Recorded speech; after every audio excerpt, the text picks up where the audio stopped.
Hello everyone, I am Pankaj Bhaliya from expert advisor management private limited. आज हम देखेंगे कि हम टैली में कैसे स्टॉक मेंटेन कर सकते हैं और कैसे इसका मैनेजमेंट होता है। तो उसके लिए मैंने एक कंपनी क्रिएट कर रखी है, ये है टेक्नोलॉजी प्राइवेट लिमिटेड। ठीक है। और इसमें ये देखिए आप गेटवे और टैली में कि हम ये देख रहे हैं कि हमारा इन्वेंट्री और स्टॉक का लेज़र यहाँ पे स्क्रीन पे नहीं आ रहा है। तो उसके लिए हमें कुछ चीज़ें फीचर्स में जाके एक्टिवेट करनी होंगी, जिसमें जाके हम F11 में जाओगे आप। F11 अकाउंटिंग फीचर्स, यहाँ आप देख रहे हैं कि maintain accounts only maintain yes हो रहा है। हम इसे नो करके इंटीग्रेटेड अकाउंट एंड इन्वेंट्री इसे यस करना है। ठीक है।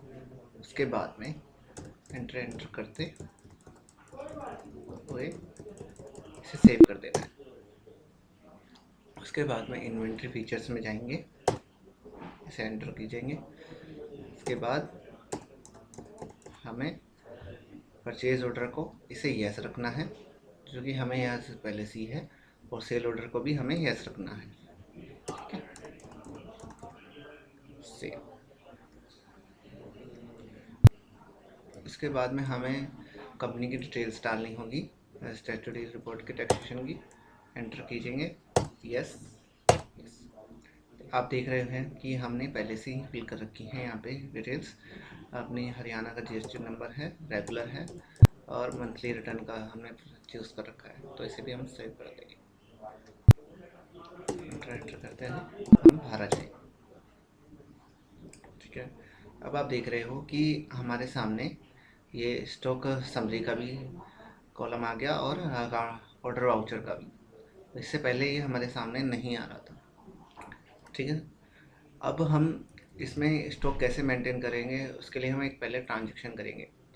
उसके अलावा मैंने कुछ लेज़र बना रखे हैं, हम पहले वो उसे देख लेते हैं। Accounting info laser alter. देखिए कुछ मैंने इसमें टैक्स के लेज़र बना रखे हैं, CGST के। एंटर करिएंगे, ये ड्यूटी एंड टैक्सेस में आते हैं। ठीक है। कुछ मैंने डेटर्स क्रेडिटर्स बना रखे हैं, जैसे हिमांशु एंटरप्राइजेस, ये हमारा डेटर्स में है। राशन एंटरप्राइजेस, ये हमारा क्रेडिटर्स में है। ठीक है। ये कुछ परचेज का लेज़र है, परचेज के अंडर। ठीक है। सेल्स का है, सेल्स के अंडर। ठीक है। ऐसे ही हमने कुछ आइटम बना रखे हैं, कहाँ, इन्वेंट्री इन्फो, स्टॉक आइटम। एक मोबाइल का बना रखा है, जिसका अंडर प्राइमरी और पीसीस में डाल रखा है, और इसे हम यस करेंगे तो 18% टैक्स दिखा रखा है। दूसरा मोबाइल, ऐसे ही मोबाइल का बना रखा है, पीसीस में, इसे दिखाएंगे 18% टैक्स। ऐसे ही हम बाहर आ जाएंगे। ये हमारे कुछ लेज़र बने हुए हैं। अब हम पहले ही शुरुआत करते हैं परचेज ऑर्डर से, क्योंकि स्टॉक मेंटेन करने के लिए हमारे पास परचेज भी आना ज़रूरी होता है। हम ऑर्डर वाउचर में जाएंगे। ठीक है। यहाँ से हम परचेज ऑर्डर को सिलेक्ट करेंगे, जो स्क्रीन में, राइट स्क्रीन पे आपके ये कॉलम आ रहा है।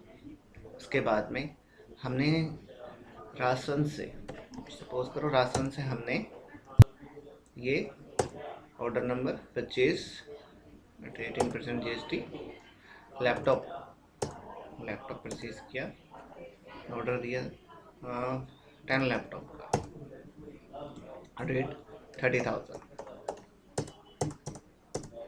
ठीक है, 30,000। उसी के प्रकार हमने मोबाइल का दिया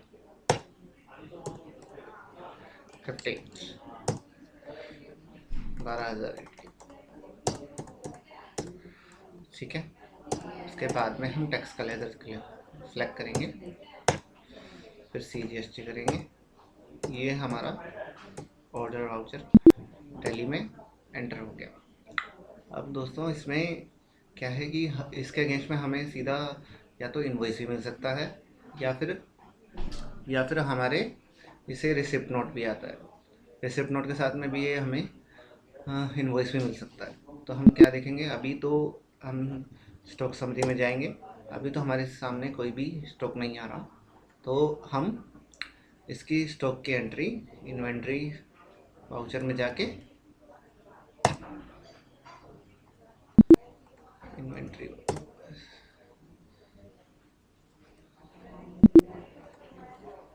इन्वेंट्री वाउचर में, और आप देख रहे हो कि इन्वेंट्री वाउचर हमारे यहाँ एक्टिवेट नहीं है, तो हमें पहले उसे एक्टिवेट करना होगा। उसके लिए हम जाएंगे F11 में, एंटर करेंगे, यहाँ से F2 दबाएंगे। यहाँ से हमें user tracking number enable delivery note and receipt note को हमें यस रखना होगा। ठीक है, यहाँ से हम यस करेंगे। ठीक है, और इसे सेव कर देंगे। सेव करते ही आप देखोगे कि हमारे ऑर्डर वाउचर में जाएंगे, सॉरी इन्वेंट्री वाउचर में जाएंगे। यहाँ पे आपको रिसिप्ट नोट दिखेगा। रिसिप्ट नोट हम डालेंगे राशंस का, क्योंकि हमारे परचेज ऑर्डर के अगेंस्ट में ही ये आया है। इसे एंटर कीजिएगा। वो ये पूछ रहा है कि किस ऑर्डर के अगेंस्ट में। जैसे ही हम बताएंगे कि ऑर्डर नंबर 1 पे है, हम इसे एंटर करेंगे। एंटर करते करते आप ये देख सकते हो कि हमारी चीज़ें यहाँ ऑटोमेटिकली यहाँ पे शो हो रही हैं उस अगेंस्ट में। उसके बाद हम एंटर करते हुए सेव कर देंगे।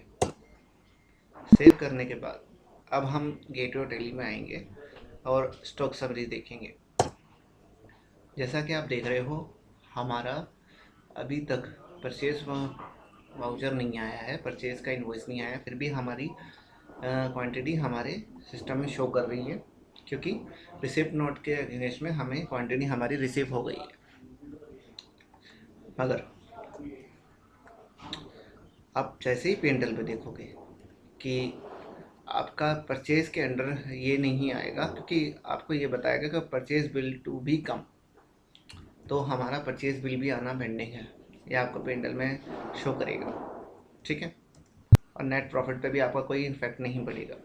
उसके लिए जब भी हम परचेज करेंगे, उससे पहले हमें परचेज वाउचर डालना पड़ेगा। आइए हम परचेज वाउचर डालते हैं। अकाउंटिंग वाउचर में जाएंगे। अकाउंटिंग वाउचर में F9 प्रेस करना है, ये राइट हैंड साइड में आपका दिख जाएगा। इसे एंटर करना है।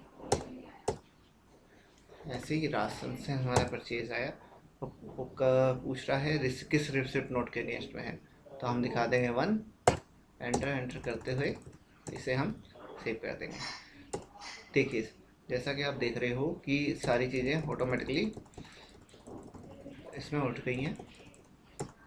अब हम इसे सेव कर देंगे। ठीक है, अब हम P&L पे आएंगे। अब आप देख रहे हो कि हमारे ये परचेस अकाउंट में भी ये रिफ्लेक्ट कर रहा है, और ये स्टॉक में भी आ गया है, क्लोजिंग स्टॉक। ठीक है, उसके बाद अब हम देखते हैं कि हमारा स्टॉक इन तो हो गया है। अब आउट पे हम आउटवर्ड जब करते हैं तो इसका इफेक्ट क्या पड़ता है। अब हमें किसी को सेल ऑर्डर देना है। ओके, सेल ऑर्डर देने के बाद में हमें सपोज हिमांशु को हमें सेल ऑर्डर देना। हिमांशु को सेल ऑर्डर हमने 1 दिया, सेल्स दी, हमने लैपटॉप सेल्स किए 35,000 के,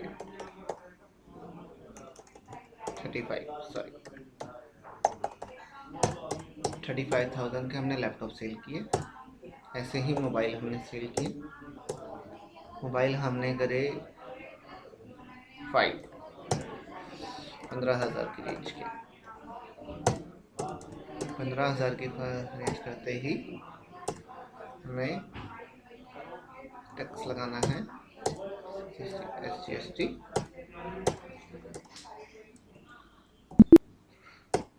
ये हो गया हमारा सेल ऑर्डर। सेल ऑर्डर देते ही हमें ये दिखना है कि हमारे स्टॉक पे कुछ इफेक्ट पड़ रहा है या नहीं, ये हम देखते हैं। अभी तक हमारा सेल ऑर्डर से हमारा कोई इन्वेंट्री पे इफेक्ट नहीं पड़ा। अब हम ये देखेंगे कि अब हम सेल ऑर्डर के रेंज में डिलीवरी नोट देंगे। तो डिलीवरी नोट देने के लिए हम इन्वेंट्री वाउचर में जाएंगे। यहाँ आ रहा है डिलीवरी नोट। ठीक है। डिलीवरी नोट हमें किसको देना है? हिमांशु एंटरप्राइजेस। इस जैसे ही आप डिलीवरी नोट करोगे वो पूछेगा कि किसके अगेंस्ट में डिलीवरी नोट है। इसे वन के अगेंस्ट में हमें इसे सेव कर देंगे। ओके, जैसे ही आपने ये ऑर्डर की डिटेल दी, ऑटोमेटिकली फैच कर लिया सारी चीज़ें टैली ने।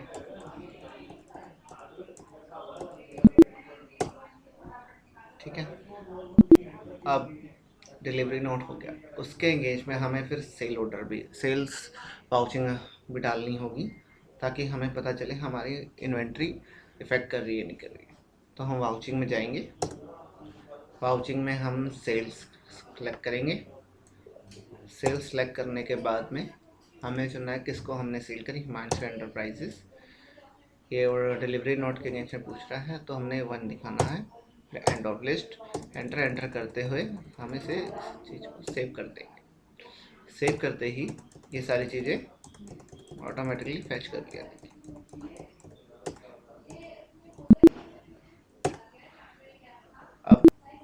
अब हमें देखना है कि स्टॉक में इसका इफेक्ट क्या पड़ा, क्या हमारी स्टॉक मेंटेन हो रहा है। एंटर करेंगे कि आप जैसा कि आप देख रहे हो कि हमारी कुछ क्वांटिटी कम हुई है, तो हमें ये क्लोजिंग बैलेंस दिखा रहा है सेल और परचेज के लिए में। अगर हमें इसमें ये दोनों चीज़ें देखनी हो कि हमारा सेल कितना हुआ, परचेज कितना हुआ, तो हम F12 प्रेस करेंगे यहाँ से कॉन्फ़िगरेशन का F12। यहाँ से हमें ओपनिंग बैलेंस यस रखना है, गुड्स इनवर्ड को भी यस रखना है और आउटवर्ड को भी यस रखना है। इसे फिर एंटर करते हुए हमें सेव कर देना है। जैसा कि आप स्क्रीन पे देख रहे हो कि हमने टोटल गुड्स इन्वेंट्री कितनी इन करी, वो 25 है, और आउटपुट कितनी करी, 10। तो हमारा क्लोजिंग स्टॉक दिखा रहा है 15। तो और जिसमें से हमने 10 लैपटॉप परचेज़ किए थे, जिसमें से 5 हमने सेल कर दिए। ठीक है, और 15 हमने मोबाइल्स परचेज़ किए थे, उसके अगेंस्ट में हमने 5 मोबाइल सेल कर दिया। जो हमारा क्लोजिंग बैलेंस ये दिखा रहा है, और ये सारी चीज़ें आपकी स्क्रीन पे शो हो रही है। जैसा कि आपने देखा कि हमारे टैली में ये स्टॉक इस तरीके से मेंटेन हो पाएगा, और ज़्यादातर हम इस तरीके से हम आसानी से हमारा स्टॉक भी मेंटेन कर पाएंगे। ठीक है एवरीवन, थैंक यू।